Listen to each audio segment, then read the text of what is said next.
Megaconstrucciones, imposibles y nadie ha podido explicar. ¿Alguna vez te has detenido a pensar que tal vez no conocemos toda la verdad sobre el pasado? Algunas construcciones antiguas desafían todo lo que aprendimos en la escuela. ¿Cómo es posible que pueblos supuestamente primitivos hayan levantado murallas inmensas, movido piedras de cientos de toneladas y creado estructuras tan perfectas que ni siquiera con nuestra tecnología moderna podemos replicarlas con facilidad? Hay algo que no encaja en esta historia. ¿Cómo es posible que civilizaciones separadas por miles de kilómetros hayan usado técnicas tan similares sin ningún contacto aparente? ¿Por qué algunos monumentos parecen desafiar incluso las leyes de la física? ¿Qué ocurrió realmente en el pasado que la ciencia aún no ha logrado explicar? En el video de hoy exploraremos megaconstrucciones imposibles, estructuras que no deberían existir, pero que están ahí, desafiando el tiempo, la lógica y el conocimiento convencional. Y cuidado, algunas de estas historias pueden cambiar por completo la forma en que ves la historia de la humanidad.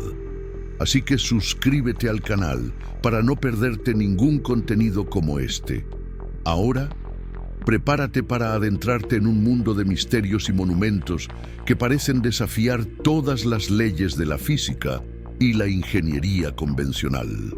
La Gran Muralla de la India, en el oeste de la India, más específicamente en el estado de Rajastán, existe un monumento que prácticamente permanece a la sombra de su prima más famosa, la Gran Muralla China. Se trata de la impresionante muralla que rodea el fuerte de Kumbhalgarh, una fortificación que, a pesar de su magnitud, rara vez se menciona cuando se habla de las maravillas arquitectónicas del subcontinente indio.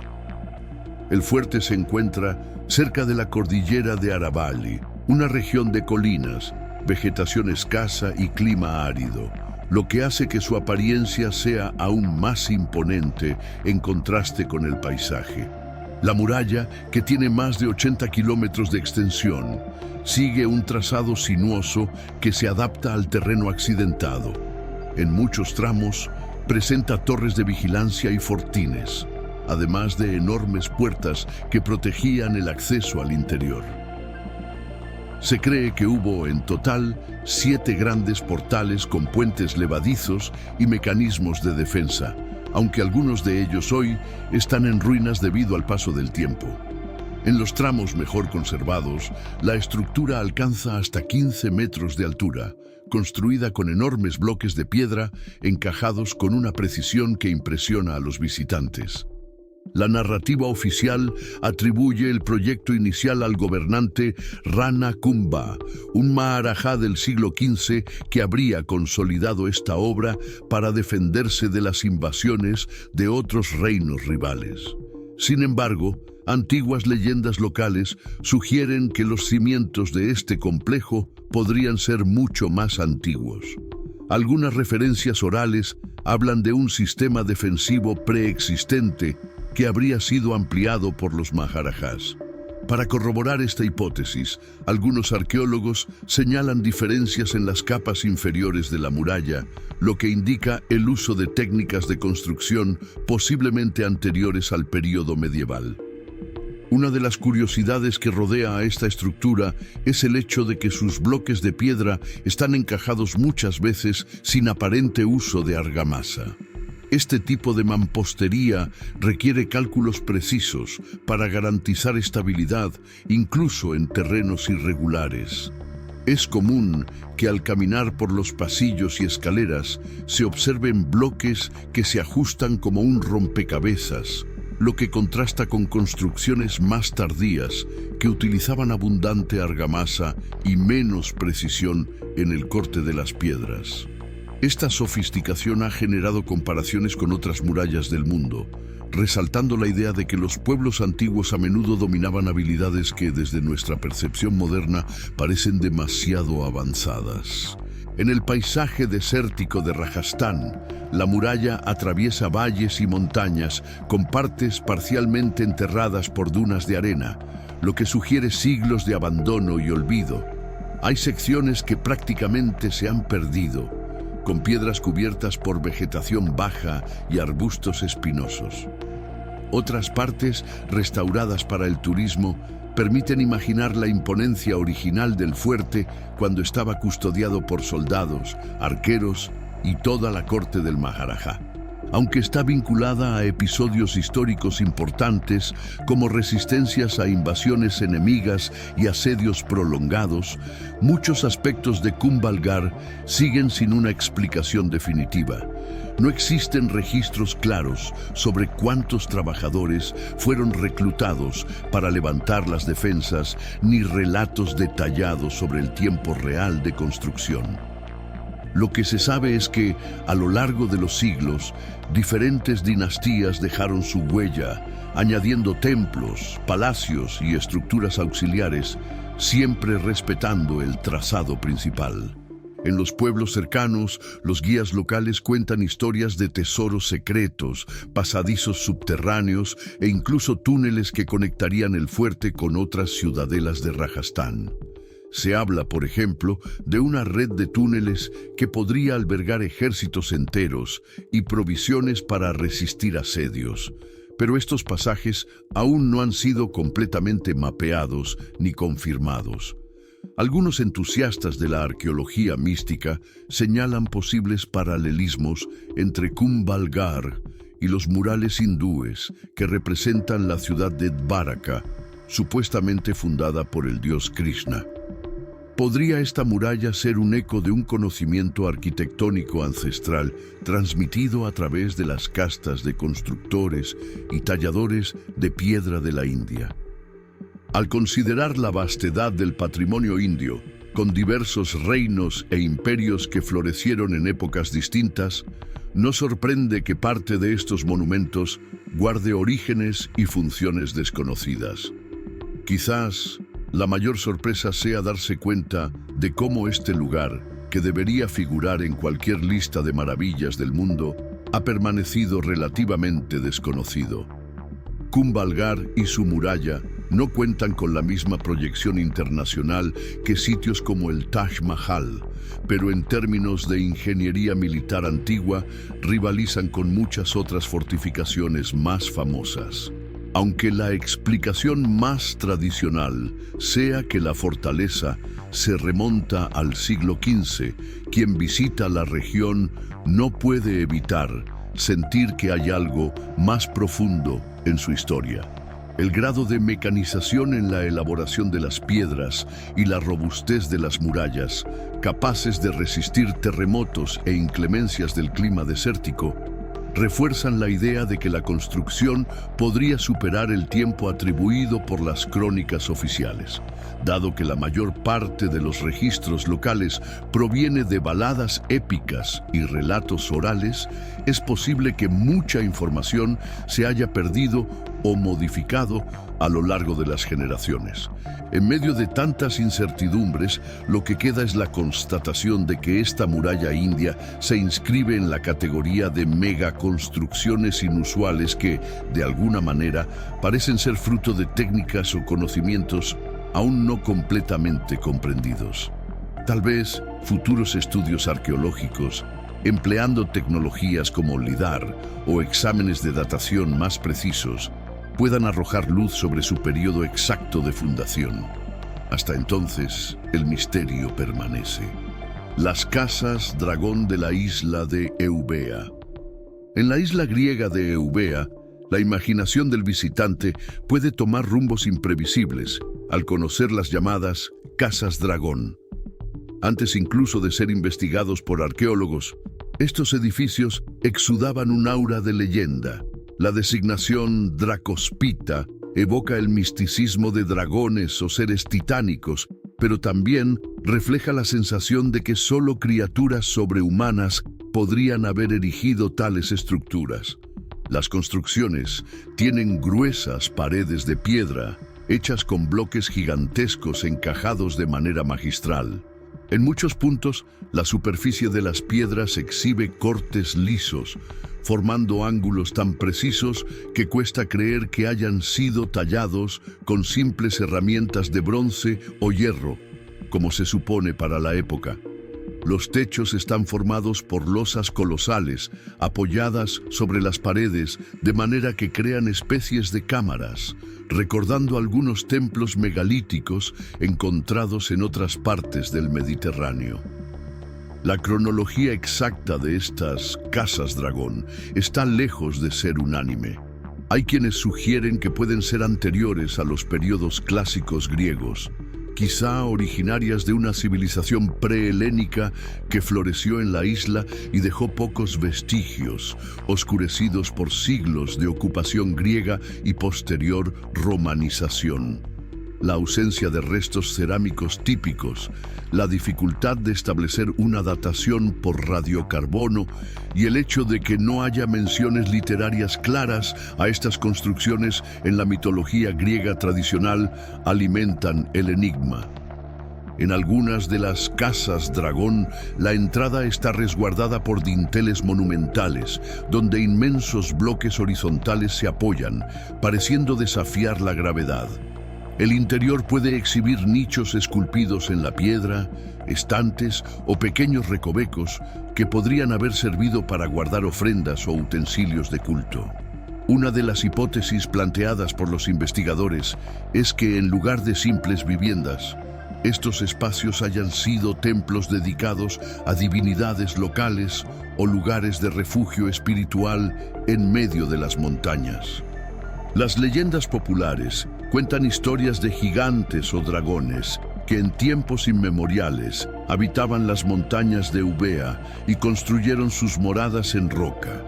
Este folclore puede haberse mezclado con antiguas memorias sobre los verdaderos constructores de las casas dragón. Por otro lado, la denominación dracospita podría haber sido una forma de atribuir un carácter sobrenatural a algo que la cultura local ya no comprendía completamente. Más allá del aspecto arquitectónico, otro punto fascinante es la ubicación de estas estructuras, generalmente en áreas elevadas y accidentadas, de difícil acceso. ¿Por qué alguien optaría por construir edificios tan imponentes en lugares donde el transporte de bloques gigantescos se volvería una pesadilla logística? ¿Hubo alguna razón religiosa, astronómica o militar que justificara el esfuerzo? La falta de evidencia de antiguas carreteras o rampas de transporte es otro obstáculo para quienes intentan explicar el método de construcción. Los análisis de campo realizados en las últimas décadas sugieren que, a diferencia de las ruinas clásicas griegas, con columnas y frontones bien decorados, las casas dragón adoptan un estilo de construcción megalítica, remitiendo a patrones más cercanos a las culturas prehistóricas. Es notable la similitud en la manipulación de los bloques de piedra con lo que se observa en otros sitios europeos considerados megalíticos, aunque no hay consenso sobre conexiones directas.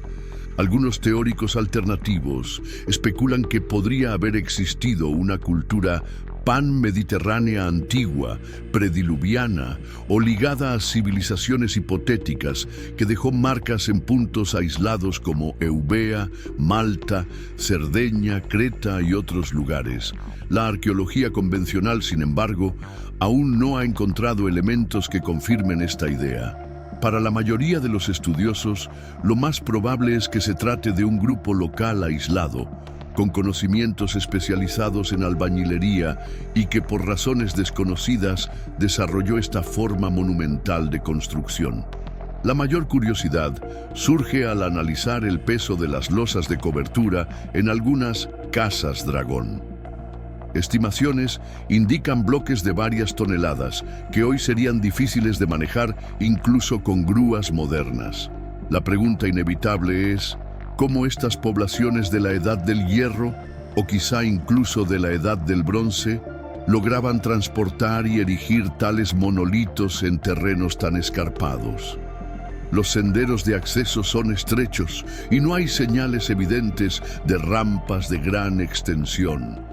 Habrán utilizado rodillos, palancas, contrapesos de tierra. Nada se sabe con certeza. Aún la función original permanece incierta. Algunos vestigios de cerámica simplificada encontrados en el interior pueden indicar ocupación humana, pero no es posible afirmar si fueron viviendas permanentes o temporales. Otros investigadores prefieren la hipótesis de que se trataba de lugares sagrados, argumentando que el esfuerzo requerido para la construcción apuntaría a un significado espiritual profundo.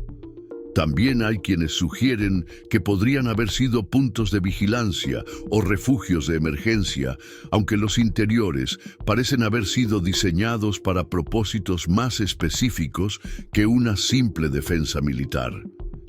El hecho es que, donde quiera que esté la verdad, las casas dragón continúan alimentando el imaginario, tanto de los habitantes actuales como de los turistas y estudiosos que se aventuran por Eubea. No hay señales turísticas convencionales que indiquen la ubicación de estas misteriosas ruinas, y muchas se encuentran fuera de las rutas comerciales. La búsqueda de los Dracospita puede implicar caminatas empinadas e incluso una dosis de espíritu explorador. Es como si cada casa fuera un portal a un pasado indistinto, poblado por las sombras de constructores anónimos que, de alguna manera, dejaron una firma indescifrable en las rocas de la isla. El templo de Borobudur. En la isla de Java, Indonesia, se alza el majestuoso Borobudur, considerado el templo budista más grande del planeta. No solo es un sitio arqueológico de gran importancia, sino también una construcción envuelta en reflexiones sobre cómo, en el apogeo de su edificación, fue posible alcanzar tal nivel de precisión. La estructura data de los siglos VIII o IX y se le atribuye oficialmente a la dinastía Sailendra, pero su temprano abandono y su posterior redescubrimiento en el siglo XIX contribuyeron a que gran parte de su historia primitiva quedara envuelta en el misterio. Borobudur presenta un diseño arquitectónico único, combinando elementos de stupa budista y de mandala. Visto desde arriba, su forma recuerda a una mandala gigante, con varias plataformas cuadradas superpuestas que al ascender dan paso a plataformas circulares en la parte superior. Cada nivel está adornado con intrincados relieves, estatuas de Buda y pequeñas estupas perforadas, dentro de las cuales se encuentran imágenes de Buda. El conjunto cuenta en total con miles de paneles esculpidos que representan enseñanzas, escenas de la vida cotidiana y mitos budistas, formando un mosaico de rara belleza. Una de las mayores sorpresas para quienes estudian la construcción de Borobudur es el método utilizado para encajar las piedras. No se usaron morteros ni adhesivos, solo cortes precisos y el propio peso de los bloques, que se ajustan como piezas de un rompecabezas tridimensional. Las juntas están tan bien trabajadas que, a pesar de las intensas lluvias y los frecuentes terremotos en Java, la estructura ha permanecido relativamente intacta durante siglos. En algunos puntos, incluso hay canales de drenaje incorporados para evacuar el agua de lluvia, lo que demuestra un avanzado nivel de planificación. Para comprender la complejidad de la obra, basta imaginar que se utilizaron aproximadamente 55.000 metros cúbicos de piedra volcánica en su construcción. Es difícil concebir el transporte y la elevación de tantas rocas sin grúas ni dispositivos modernos, especialmente considerando que la región puede ser bastante montañosa. Las teorías convencionales sugieren el uso de rampas, cientos de trabajadores y una organización social altamente eficiente. Sin embargo, hay quienes argumentan que el grado de perfección en los cortes sugiere alguna técnica desconocida, quizá algo perdido con el tiempo. Parte del encanto que ejerce Borobudur también radica en el hecho de que fue abandonado poco después de su finalización. No se sabe con certeza por qué la población local dejó de frecuentar el sitio. Existen hipótesis sobre erupciones volcánicas, desastres naturales o inestabilidades políticas que alejaron a las dinastías gobernantes. El templo terminó siendo engullido por la vegetación y por las cenizas de volcanes cercanos, permaneciendo oculto durante siglos hasta ser redescubierto a comienzos del siglo XIX, cuando el entonces gobernador británico Thomas Stamford Raffles escuchó rumores sobre una colina llena de esculturas de piedra. Las restauraciones modernas han logrado recuperar gran parte del esplendor de Borobudur, pero aún quedan enigmas. No se sabe si el templo tenía otras funciones, además de ser un lugar de peregrinación. Algunos sugieren que podría haber servido como una especie de libro de piedra para los fieles, presentando enseñanzas budistas en cada nivel de manera didáctica. Otros cuestionan si sus líneas pueden tener algún alineamiento astronómico que indique fechas significativas en el calendario budista, ya que los pueblos antiguos a menudo vinculaban sus templos con fenómenos celestes. Otra cuestión es cómo se llevaban a cabo las celebraciones en el lugar, ya que la estructura está compuesta por varias terrazas, cada una con pasajes estrechos que conducen a niveles superiores. Recorrer Borobudur es como ascender metafóricamente en el camino hacia la iluminación. Cada nivel representa una etapa del proceso de purificación y comprensión espiritual, hasta llegar a la cima, donde se encuentra la mayor stupa, símbolo del nirvana. ¿Acaso todo este simbolismo fue concebido por sacerdotes y arquitectos budistas? ¿O habría influencias más antiguas, quizá prebudistas, incorporadas en este diseño? Por último, existe la discusión sobre lo que podría haberse perdido con el tiempo. Algunas partes de Borobudur evidencian reformas posteriores o capas inferiores que fueron selladas por razones poco claras. Durante las excavaciones se descubrieron relieves ocultos que representan escenas distintas a las que quedaron expuestas. Se habría producido un cambio doctrinal, una reconfiguración del templo o influencias culturales de otro pueblo que ocupó la región después de los Sailendra. Así, Borobudur encierra una serie de interrogantes que combinan lo religioso, lo técnico y lo histórico en un solo lugar. La grandiosidad de su silueta, emergiendo de las brumas de Java al amanecer, sigue atrayendo a millones de turistas y devotos. Sin embargo, detrás de esta belleza, persiste la curiosidad sobre los constructores que erigieron la montaña de piedra, el propósito exacto de cada detalle y la razón de su aparente olvido durante tanto tiempo. Al igual que otras megaconstrucciones antiguas, es un poderoso recordatorio de que el pasado de la humanidad puede ser más complejo y más brillante de lo que solemos suponer. El mausoleo de Belevi. En el occidente de Turquía, no muy lejos de las famosas ruinas de Éfeso, se encuentra el mausoleo de Belevi, un monumento de piedra que, a primera vista, puede parecer solo otro vestigio del período helenístico. No obstante, un examen cuidadoso revela detalles que no encajan completamente en la explicación convencional de que se trataría únicamente de una tumba construida en honor a algún monarca local. La estructura cuadrangular, con enormes bloques, exhibe características que remiten a tradiciones constructivas más antiguas y, en ocasiones, asociadas a regiones distantes, como Egipto o incluso partes de América del Sur. Una de las peculiaridades del mausoleo de Belevi radica en su base, esculpida directamente en la roca madre.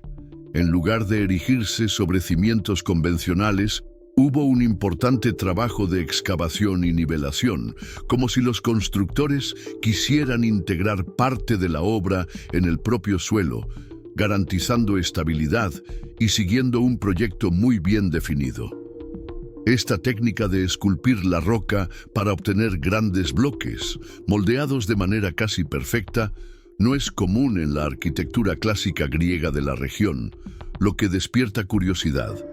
El interior, con una cámara en forma que recuerda a una pequeña pirámide, genera debates sobre si la estructura fue realmente una tumba o si cumplía otra función ceremonial.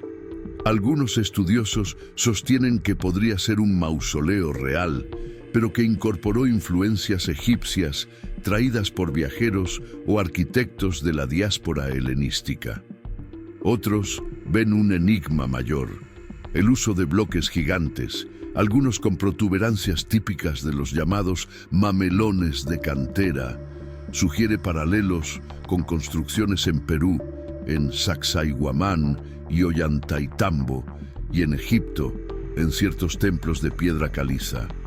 Estos mamelones, pequeñas salientes dejadas intencionalmente en bloques megalíticos, podrían servir, en teoría, para facilitar el izado de las piedras con cuerdas. Aún así, la similitud en los estilos constructivos de regiones geográficamente tan distantes incita teorías sobre difusión cultural, hipotéticos viajes transatlánticos en la antigüedad, o incluso la existencia de una civilización madre que legó técnicas similares a pueblos de diferentes partes del mundo. La mayoría de la academia convencional rechaza estas especulaciones, pero no deja de reconocer la extrañeza y la falta de explicaciones definitivas. Otro elemento que llama la atención en el mausoleo de Velevi es la sofisticación de las uniones entre los bloques. Algunos puntos muestran encajes tan precisos que no habría necesidad de argamasa, aunque en ciertos tramos se encuentran vestigios de un revestimiento posterior, tal vez fruto de reformas o intentos de conservación. La logística para extraer y transportar bloques tan grandes sigue siendo objeto de estudio. Aunque Turquía es rica en canteras, la ingeniería necesaria para desplazar estas piedras hasta el sitio de construcción no es trivial, especialmente si, en efecto, la edificación es anterior a la adopción de soluciones helenísticas típicas. Las inscripciones en la zona circundante son escasas, lo que impide una lectura histórica clara. Hay referencias fragmentadas a reyes locales y fechas que podrían situar la construcción en el siglo IV o III a.C., pero también es posible que el lugar haya sido edificado antes y luego reutilizado o adaptado por los helenos. Estatuas y relieves encontrados en las proximidades indican una mezcla de estilos, lo que sugiere que, a lo largo de los siglos, diferentes culturas interactuaron u ocuparon la región. Teorías alternativas apuntan a que el mausoleo podría haber sido inicialmente un lugar de culto subterráneo y que solo más tarde recibió la designación de tumba, quizá por conveniencia o sincretismo religioso.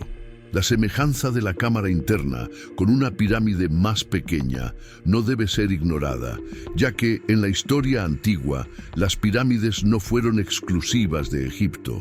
Se han encontrado en regiones de Nubia, Mesoamérica e incluso en China. No obstante, es raro ver este elemento arquitectónico en Turquía, especialmente en estructuras atribuidas al período helenístico. Es importante notar que existe una tendencia en algunos círculos de investigación a etiquetar todo lo poco comprendido como helenístico o romano, cuando en realidad podría tratarse de construcciones más antiguas, sobre las cuales estos imperios añadieron sus propias capas. El mausoleo de Velevi se enmarca en este tipo de debate, despertando la duda. ¿Estaríamos ante algo que precede por mucho a la civilización griega clásica? De ser así, ¿qué pueblo habría dominado la excavación y el manejo de bloques tan grandes? Entre los visitantes no especializados, la atmósfera del lugar suele describirse como misteriosa. Aunque no es un destino turístico masivo, quienes se aventuran a explorar la región notan un contraste entre las famosas ruinas de Éfeso, bien documentadas y llenas de turistas, y este mausoleo aislado, cuya imponencia se mezcla con un silencio casi sobrenatural. Es como si las piedras guardaran un secreto que nadie ha logrado descifrar por completo. Al final, el mausoleo de Velebi encaja en la categoría de construcciones antiguas que, si bien presentan características atribuibles a un periodo histórico conocido, exhiben rasgos y detalles que escapan del patrón esperado. Parte del enigma podría explicarse por los intensos intercambios culturales durante la era helenística, pero no se descarta la posibilidad de un legado más remoto, heredero de técnicas que hoy consideramos imposibles para las sociedades denominadas preavanzadas. Cada bloque, cada marca, cada protuberancia enigmática refuerza la sensación de que el pasado humano aún guarda sorpresas, especialmente en lugares que no figuran en los itinerarios más populares. Porbajín. En los inhóspitos paisajes de Siberia, donde los inviernos rigurosos hacen que la temperatura caiga muy por debajo de cero y la civilización parece distante, existe una isla peculiar en el lago Terehol que alberga ruinas conocidas como Porbajín. Vistas desde lejos, las murallas rectangulares emergen del agua, recordando a una fortaleza solitaria olvidada por el tiempo. Porbajín ha intrigado a los exploradores desde su primer registro sistemático hace poco más de un siglo, pero aún hoy plantea más preguntas que respuestas. La datación más aceptada la sitúa en los siglos 8 o 9, posiblemente asociada al período del Kanato Uigur, una cultura de origen túrquico que se extendió por partes de Asia Central. Sin embargo, las características arquitectónicas de Porbajín no encajan perfectamente en los patrones conocidos de las construcciones uigures. Las ruinas revelan patios, pasadizos y un posible templo central, pero la falta de cualquier sistema de calefacción genera dudas sobre el uso práctico del lugar. En una región donde el frío extremo domina gran parte del año, sería impensable albergar a muchas personas sin hornos o calefacción interna. Algunos estudiosos cuestionan si Porbajín habría sido, en realidad, un retiro de verano para la nobleza o un lugar de peregrinación religiosa utilizado solo en periodos más templados. Otros incluso plantean la posibilidad de que la construcción sea mucho más antigua, datando de una época en la que el clima de la región era menos severo. De hecho, existen hipótesis sobre variaciones climáticas significativas a lo largo de los milenios, lo que podría haber transformado Siberia en algo muy diferente de lo que conocemos hoy. La fortaleza presenta una planta casi perfectamente rectangular, con dimensiones aproximadas de 215 metros por 162 metros, y sus muros pueden alcanzar los 12 metros de altura. Dentro de este rectángulo hay subdivisiones y cimientos de estructuras más pequeñas, como salas o patios cubiertos. Se ha sugerido que podría haber sido un monasterio budista, dada la influencia cultural que se sabe que llegó a la región, pero no se ha encontrado ninguna evidencia que confirme de manera incuestionable esta teoría. El hecho de que Porbajín se ubique en una isla, en un lago remoto, a unos 1.300 metros sobre el nivel del mar, refuerza el carácter excéntrico del sitio. Para llegar hasta allí, sería necesario enfrentar aguas heladas y, en invierno, la nieve y el hielo que cubren el paisaje. ¿Fue una elección defensiva para mantener alejados a los enemigos? Pero, si fuera una fortificación militar, ¿dónde están las evidencias de batallas o los artefactos típicos de guerra? Las excavaciones no han revelado un gran número de armas ni indicios de combates.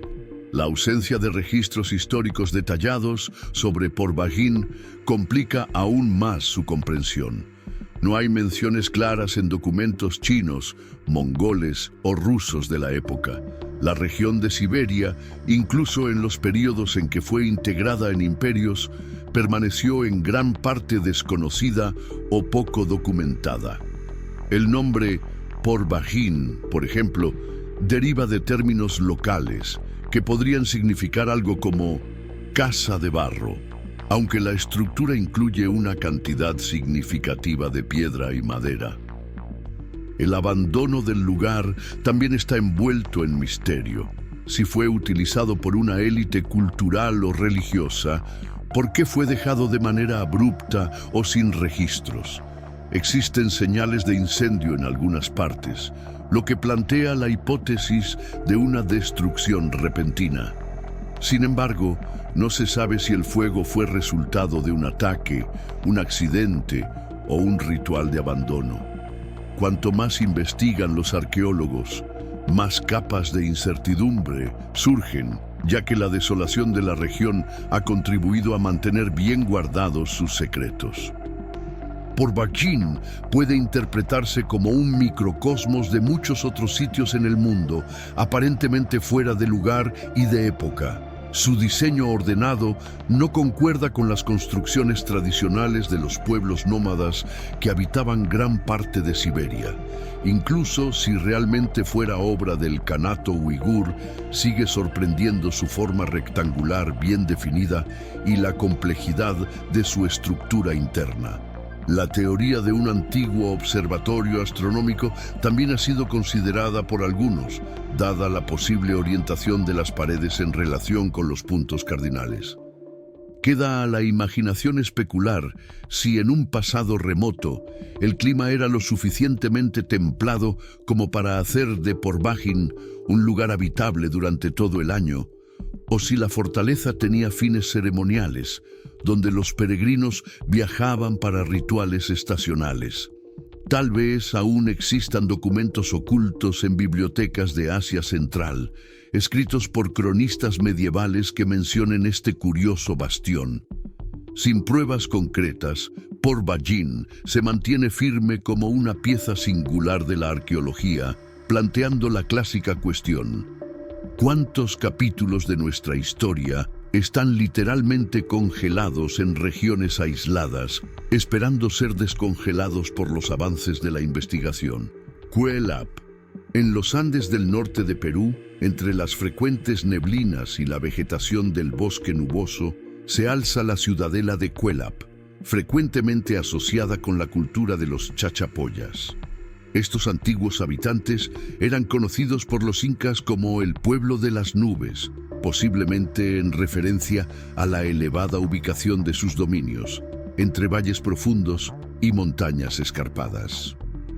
Cuelap es un complejo rodeado por formidables murallas que alcanzan hasta 20 metros de altura en algunos puntos y protegen un área de aproximadamente 65.000 metros cuadrados. Al atravesar las estrechas puertas de Cuelap, es posible ver los cimientos de más de 400 construcciones circulares, consideradas viviendas o depósitos, además de algunas estructuras más grandes que parecen haber sido templos o recintos ceremoniales. El tamaño y la imponencia de las murallas, formadas por grandes bloques de piedra caliza, llaman la atención por su solidez. Aunque desgastadas por el paso de más de un milenio, siguen en pie como testimonio de la maestría de sus constructores. La arqueología oficial propone que Cuelap fue construida y habitada por los chachapoyas entre los siglos VI y XVI, hasta que fueron conquistados o asimilados por los incas. Sin embargo, hay controversias sobre la datación exacta. Algunos estudiosos notan la similitud de ciertos métodos de albañilería con tradiciones andinas más antiguas y sugieren que la fundación de Cuelap podría remontarse a tiempos preincaicos, quizás de hace 1500 o 2000 años. La función exacta del lugar también sigue abierta a interpretaciones. Durante mucho tiempo, Cuelap fue llamada el Machu Picchu del norte, aunque su descubrimiento oficial ocurrió mucho antes que el de la ciudad inca. La comparación, sin embargo, es inevitable debido a la grandiosidad y complejidad del sitio. Algunos aspectos, no obstante, diferencian ambas fortalezas. Las construcciones circulares de Cuelap contrastan con el estilo rectangular inca, y la muralla perimetral de Cuelap es en general más maciza y continua que las terrazas de Machu Picchu. Un aspecto que intriga a quienes estudian Cuelap es cómo fueron transportados y elevados los bloques a más de 3.000 metros de altitud. Aunque hay rocas en la región, el corte y la disposición de las mismas, creando muros de decenas de metros de altura, habrían requerido un esfuerzo logístico monumental. Es probable que grandes contingentes de mano de obra estuvieran involucrados, posiblemente organizados en sistemas similares a la mita, el trabajo comunitario documentado en épocas incaicas, pero si Cuelap precede a los incas, eso indicaría que los chachapoyas ya poseían una estructura social compleja, capaz de coordinar proyectos de construcción a gran escala. Además, el sitio conserva vestigios de posibles sacrificios humanos y rituales religiosos, lo que indica una fuerte religiosidad asociada a las montañas y al ciclo de las nubes. Algunas teorías sugieren que Cuelap podría haber sido un centro ceremonial y administrativo, donde sacerdotes y líderes ejercían autoridad sobre poblados menores de los alrededores. Las pinturas rupestres y los artefactos funerarios sugieren una conexión con cultos ancestrales, algo común en varias culturas andinas. Por otro lado, las bien fortificadas murallas también apuntan a un factor militar o defensivo, sugiriendo que las comunidades vivían en constante tensión con pueblos vecinos o que necesitaban protegerse de invasores provenientes de la selva amazónica más al norte. Esta característica fortificada puede indicar un período de intensas guerras tribales, en el que cada comunidad debía resguardarse en grandes complejos amurallados. A pesar de los avances arqueológicos en los últimos 150 años en Cuelap, muchas incógnitas persisten. Hay áreas aún poco excavadas, ya que la densa vegetación y el riesgo de deslizamientos dificultan el trabajo.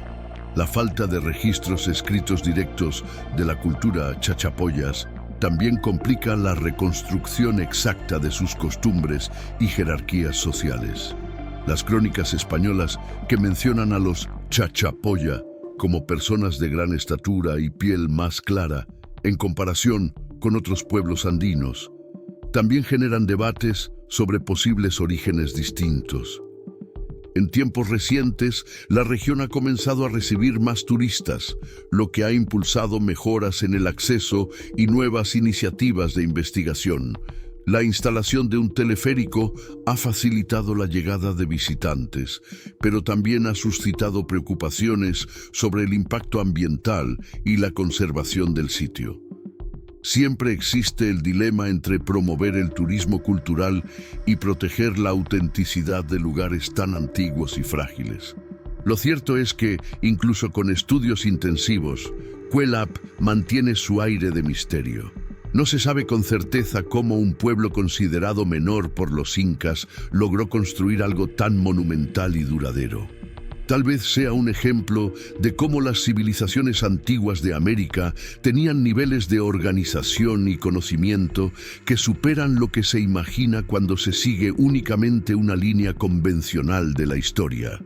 Cuelap permanece allí entre las nubes, como una fortaleza silenciosa que resiste las tormentas andinas y las miradas curiosas, asegurando que la historia de sus constructores aún resuene a través de sus murallas, aunque no podamos descifrarla por completo.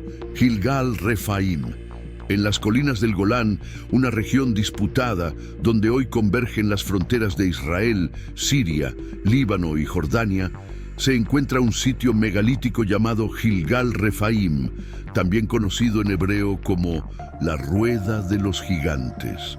Visto desde el suelo, parece solo un montón de piedras dispersas por el terreno.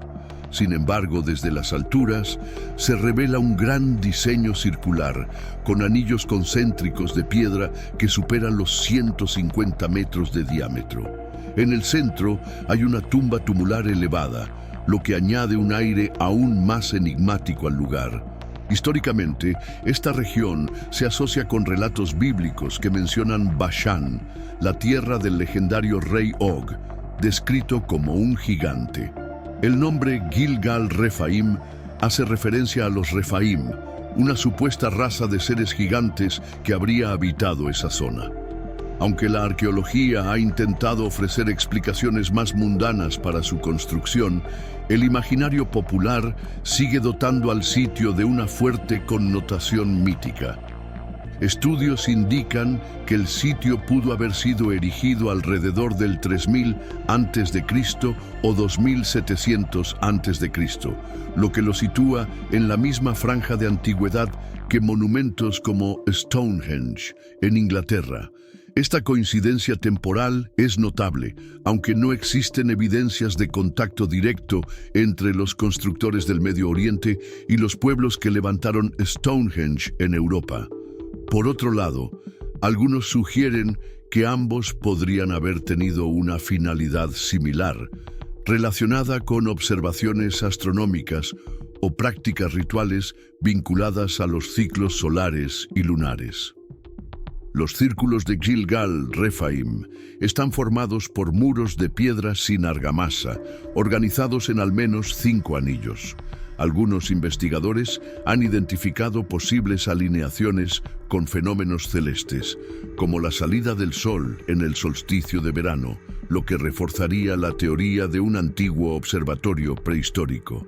Sin embargo, otros rechazan esta idea, argumentando que las alineaciones no son lo suficientemente precisas y que el sitio pudo haber servido como un complejo funerario o incluso como un punto de reunión para tribus de la región. En el centro del círculo, la enorme tumba en forma de montículo alberga una cámara mortuoria a la que se accede por un pasillo bajo y estrecho. Aún no hay consenso sobre si esta tumba es contemporánea a la construcción de los anillos o si fue añadida posteriormente.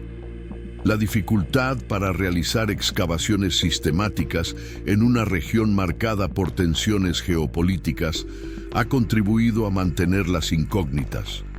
Se han encontrado pocos artefactos concluyentes y la ausencia de registros escritos de la época vuelve el sitio aún más misterioso.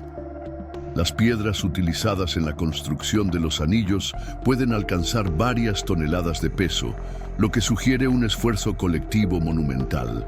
No hay signos claros de canteras cercanas, lo que implica que los bloques debieron ser trasladados desde una distancia considerable.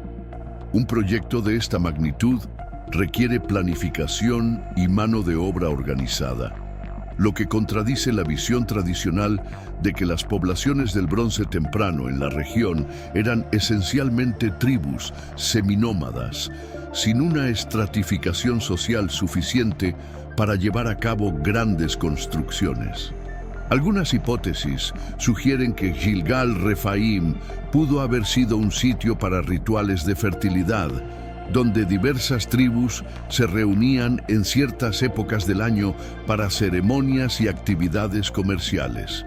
En este contexto, la forma circular evocaría simbolismos relacionados con el sol, la luna o incluso el ciclo de la vida y la muerte. A su vez, los muros concéntricos podrían haber servido para delimitar espacios sagrados o niveles jerárquicos de participación, como si representaran etapas sucesivas de iniciación.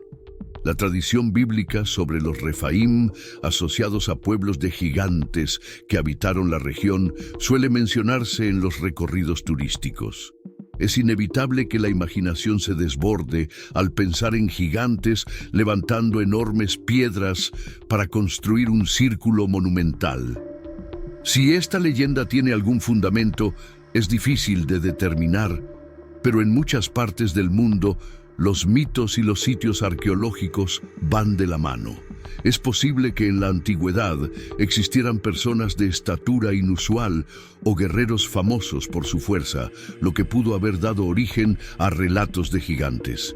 Como ocurre con muchos de estos monumentos que parecen anacrónicos, Gilgal Refaim nos obliga a cuestionar la evolución cultural del Levante. Si realmente fue construido hace 5000 años, ¿quién lo hizo y con qué propósito? Si las poblaciones eran nómadas, ¿por qué emprender un proyecto fijo de semejante magnitud? ¿Por qué no hay referencias más claras en los documentos sumerios o egipcios? Civilizaciones que florecieron relativamente cerca en la misma época. La distancia no es tan grande y ya existían rutas comerciales a través del creciente fértil. Hoy en día, la región sigue siendo escenario de conflictos y disputas territoriales, lo que dificulta la realización de investigaciones extensivas. Afortunadamente, algunas excavaciones y estudios recientes han comenzado a emplear tecnología de escaneo aéreo, lo que ayuda a mapear estructuras subterráneas y a definir con mayor precisión los contornos de las murallas. Quizás en el futuro, con mayor estabilidad política, nuevas investigaciones puedan revelar si la Rueda de los Gigantes fue un observatorio astronómico, una necrópolis tribal, un centro ceremonial o tal vez algo que nuestra percepción moderna aún no es capaz de comprender. Fortalezas de Harran y Skara Brae. En un rincón casi opuesto del mundo, en las costas rocosas de Irlanda y Escocia, surgen otros ejemplos de construcciones antiguas que parecen desafiantes. Las islas de Harran, en la costa oeste de Irlanda, por ejemplo, albergan impresionantes fortificaciones prehistóricas, erigidas en acantilados abruptos que caen sobre el Atlántico. Una de ellas, Dún Aongasa o Dún Aengus, es un fuerte en forma de herradura, compuesto por capas de murallas de piedra seca. El lado abierto de esta herradura se asoma sobre un acantilado de casi 100 metros, creando una barrera natural que complementa la protección de las murallas. Existen al menos otras 3 grandes fortificaciones en la isla de Inishmore, cada una con características ligeramente distintas, pero todas intrigantes. No se sabe exactamente quién las construyó, aunque la tradición las relaciona con los celtas o con pueblos preceltas. Las leyendas irlandesas mencionan razas míticas, como los Tuatha de Danann, que habrían habitado la isla en tiempos antiguos, y héroes semidivinos que erigieron fortalezas para protegerse de invasiones marítimas. El hecho es que la datación de estos fuertes puede remontarse hasta la Edad del Bronce, sugiriendo más de 3000 años de existencia. Las murallas de algunos de estos fuertes llegan a tener entre 3 y 4 metros de espesor, compuestas enteramente por piedras superpuestas sin argamasa. Se colocaron grandes parapetos y filas de rocas puntiagudas en el suelo en algunas áreas, tal vez para dificultar la aproximación de invasores. Todo esto en una isla con escasos recursos naturales, lo que exigió que las piedras fueran cuidadosamente seleccionadas y transportadas. Las severas condiciones climáticas de la región, con vientos fortísimos y tormentas constantes, hacen que la construcción sea aún más asombrosa. La pregunta que no se puede callar es: ¿por qué tantas fortalezas en una isla relativamente pequeña y aislada? Las teorías varían desde la necesidad de refugiarse contra saqueadores marítimos, pasando por explicaciones religiosas que sugieren que los fuertes eran lugares ceremoniales, hasta la posibilidad de que cada clan haya construido su propio reducto defensivo. En cualquier caso, no deja de ser enigmático que una sociedad prehistórica se haya esforzado tanto en levantar estructuras tan robustas en un lugar de difícil acceso. A aproximadamente 800 kilómetros al norte, en las Islas Orcadas, encontramos otro sitio igualmente asombroso: Skara Brae. A diferencia de las fortalezas irlandesas, Skara Brae es un asentamiento neolítico, compuesto por un conjunto de viviendas conectadas por corredores cubiertos. Fue descubierto tras una tormenta en el año 1850 que arrasó las arenas y reveló las paredes de piedra casi intactas. Su datación indica ocupación entre aproximadamente el año 3100 a.C. y el año 2500 a.C., lo que lo convierte en uno de los poblados más antiguos y mejor conservados de toda Europa. La sofisticación de Skara Brae impresiona. Las casas tienen mobiliario de piedra, como camas, estantes y recipientes de almacenamiento, todo integrado en la propia arquitectura. También hay un sistema de canalización primitivo que apunta a la existencia de baños o letrinas internas. Esto sugiere un nivel de organización social avanzado para el período neolítico. De hecho, cuando se compara Skara Brae con otros sitios europeos de la misma época, la aldea escocesa destaca por su conservación y por los indicios de una cultura mínimamente compleja, con intercambio de objetos y posiblemente incluso ornamentos.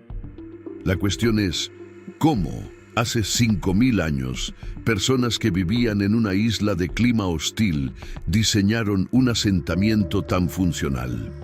No existen documentos escritos, por lo que la arqueología se basa en artefactos y patrones de desgaste de las rocas para inferir la vida diaria.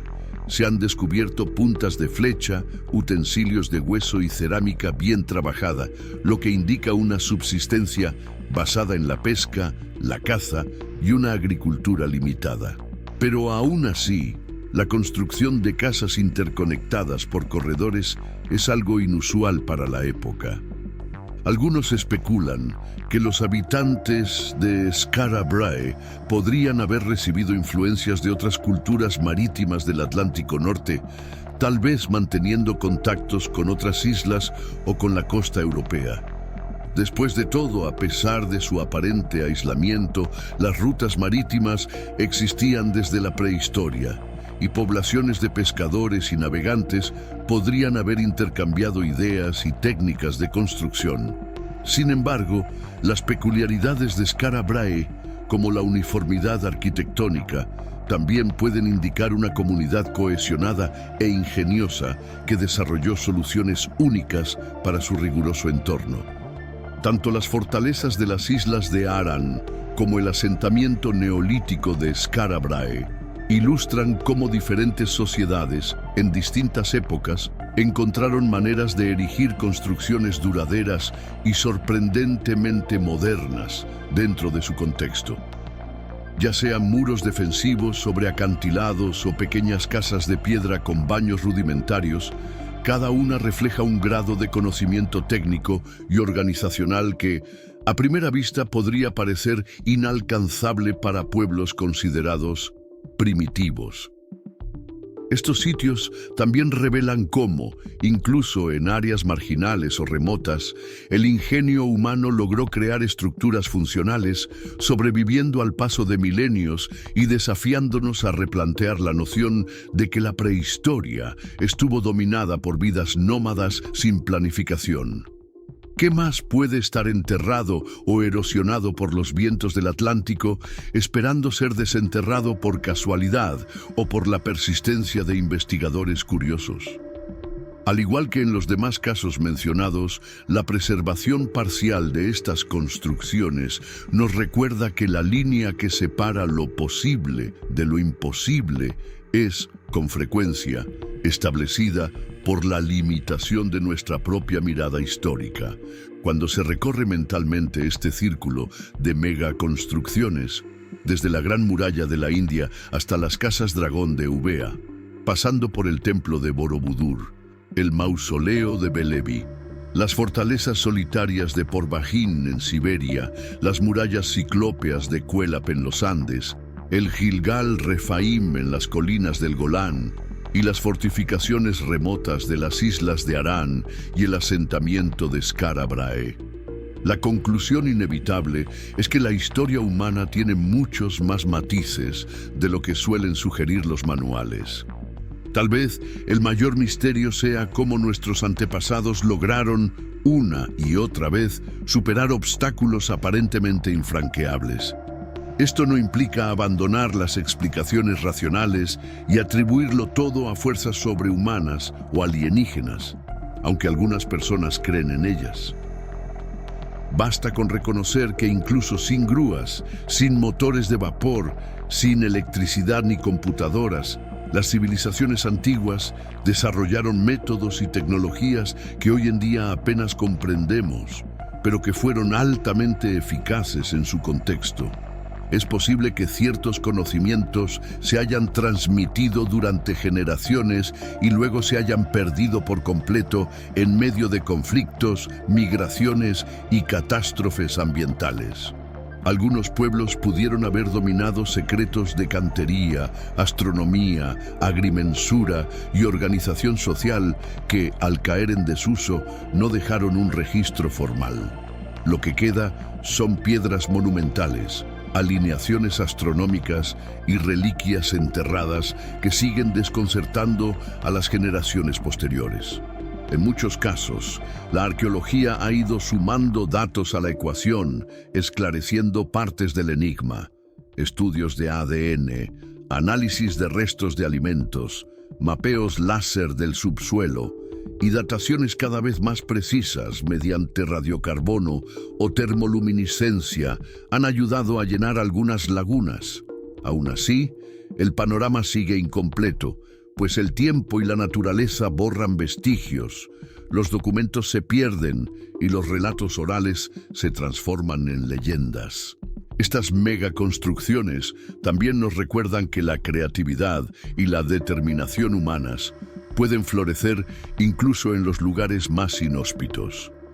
Mientras vivimos en una era en la que grandes obras se construyen con la ayuda de máquinas gigantescas, resulta fascinante pensar que hace miles de años, sin las facilidades actuales, las civilizaciones lograron proyectos de igual o mayor envergadura, moviendo piedras gigantes, excavando la roca madre, levantando torres, puentes o grandes templos, muchos de los cuales siguen en pie como monumentos de pura tenacidad. A lo largo de este video exploramos algunas de las megaconstrucciones más enigmáticas de la historia, edificaciones tan extraordinarias que continúan intrigando a arqueólogos, ingenieros e historiadores. Desde las imponentes murallas de la India y Siberia hasta los monumentales templos de Indonesia y las misteriosas fortificaciones del Mediterráneo, persiste una pregunta: ¿cómo lograron las civilizaciones antiguas, sin los conocimientos tecnológicos que poseemos hoy, realizar semejantes hazañas? Estas construcciones desafían las explicaciones convencionales, ya que revelan un nivel de sofisticación arquitectónica y un conocimiento técnico que parecen estar adelantados a su tiempo. Algunas presentan bloques de piedra que pesan decenas o incluso cientos de toneladas, ensamblados con una precisión que ni siquiera los métodos modernos pueden replicar con facilidad. Otras muestran una alineación astronómica tan exacta que solo generaciones de observación y un profundo conocimiento de los ciclos celestes podrían explicarlo. Muchos estudiosos buscan respuestas en la ingeniería, la geología y la arqueología, mientras que otros proponen hipótesis alternativas, desde la transmisión de conocimientos perdidos hasta influencias externas aún desconocidas. Lo cierto es que, a pesar de los avances tecnológicos y los nuevos descubrimientos arqueológicos, algunas de estas construcciones siguen desafiando nuestra comprensión moderna. La verdad es que la humanidad siempre ha demostrado una capacidad increíble de adaptación e innovación, y el misterio detrás de estas megaconstrucciones nos hace reflexionar sobre la posibilidad de que las civilizaciones antiguas dominaran técnicas que por una razón u otra se perdieron con el tiempo. ¿Qué más podría estar oculto, enterrado por los siglos, esperando ser redescubierto? Si bien aún no contamos con respuestas definitivas, hay algo seguro: la historia de la humanidad es mucho más compleja y fascinante de lo que imaginamos. y a medida que avancen las investigaciones, más piezas de este gran rompecabezas podrán salir a la luz, desafiando aún más nuestro conocimiento y ampliando los límites de lo que creemos posible. Si te ha gustado este contenido y quieres seguir explorando los grandes misterios del pasado, suscríbete al canal y activa las notificaciones para no perderte ningún video. Y ahora, YouTube te recomienda 2 videos especialmente para ti. Haz clic y continúa esta emocionante jornada de descubrimiento con nosotros. Gracias por ver y hasta la próxima.